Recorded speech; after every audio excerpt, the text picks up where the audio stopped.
Hi, Father. I am Jelino Gibone. I am a member of the music ministry at OLPP, and I'm also a regular parishioner there. And I had a question regarding church weddings in the Philippines, because it seems like whenever I'm on social media, for example, and I see these church weddings, these seem to be like a grand and spectacular event that seems to cost a lot of money. And let's say if one were on a tight budget, if budget were a concern, what are the absolute essentials that one needs to get married in church?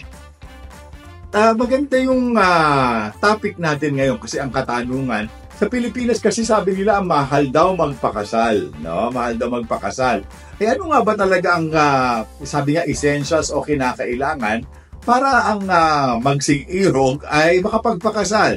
Actually, alam ninyo, kaya lang naman nagiging mahal yung magpakasal kasi may mga gustong magpakasal ng engrande. Pero actually, sa mga nagpapakasal, ang kailangan lang ay yung pare na magkakasal, yung magpapakasal, at kung di ako nagkakamali sa canon law ko, dalawang witness siguro, no? Dalawang witness na kasama na tatayo bilang maging saksi ng inyong pag-aasawa. Yun, okay na yun, no?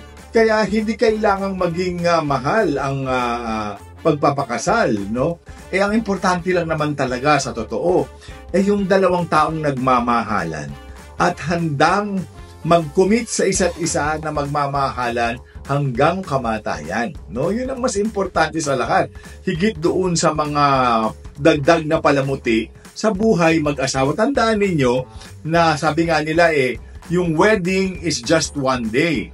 No, isang araw lang ang wedding, pero yung buhay mag-asawa o yung marriage ninyo ay panghabang buhay. Kaya ang mas importante dito ay yung kahandaan ng magpapakasal. Magpapakasal ng engranding-engrande. Tapos hindi naman pala handa yung magpapakasal. Ano nangyayari? Nauuwi lang din sa hindi magandang pagsasama, no? Kasi lahat nauwi sa panglabas na paghahanda. Ang importanteng handa dito, yung dalawang magpapakasal. Yung kalooban nila, handa nilang pasukin itong buhay na ito, handa nilang ganapin kung ano mga responsibilidad na nakatuwang ng pagpapakasal. Ang tanongin ninyo, handa ba kayo? Handa ba kayo sa buhay na ito? Handa ba kayo mentally?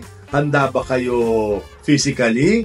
Handa ba kayo financially? Importante yan, But most importantly, handa ba kayo spiritually sa papasukin ninyo na buhay? Okay? Handa ba kayo sa buhay na papasukin ninyo? So, yan ang ipagdadasal ninyo na kung nais na ninyo talagang lumagay sa buhay ng pag-aasawa. Okay? So, sige po. Maraming salamat ulit sa inyong pagtangkilik.